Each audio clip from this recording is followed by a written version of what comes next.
I think that's a very important piece to distinguish. There are some infrastructure investments that, well, it's like buying a car. You buy a car and you pay for it. You continue paying for it. It's not an investment. Some infrastructure that we build is just building infrastructure that's going to cost us. It isn't actually an investment. And being able to distinguish between when we're spending those public dollars on something that generates a wealth of return in the future versus spending public dollars on something that is going to cost us in the future is the tipping point between creating a great city and a city that will eventually fail. And I know I want to go back and double back, but I think you've hit on something that is really fundamental in the debates over how to stimulate the economy. I was just with Larry Summers in Korea, and he talked about, well, we need infrastructure spending and stimulus and more road building and more bridge building, but he didn't distinguish.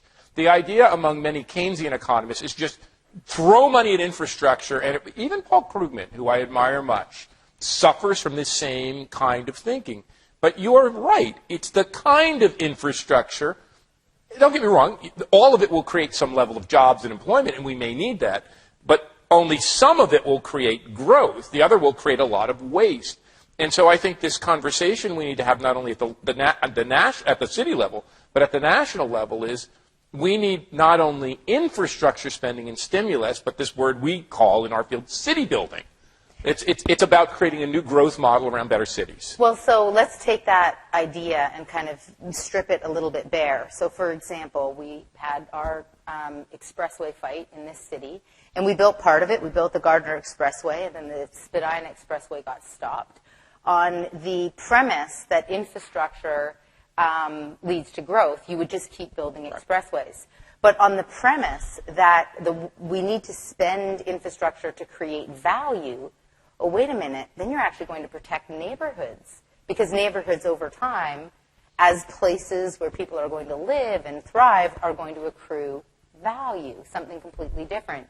And this is about taking a placemaking lens, thinking about how you actually make interesting, unique places to city building, that when you build places, you're constantly generating a return on value. This is when you take that kind of a lens, suddenly spending money on heritage buildings becomes an investment because it generates long-term value. You begin to see a strong sense of identity emerge and property values go up.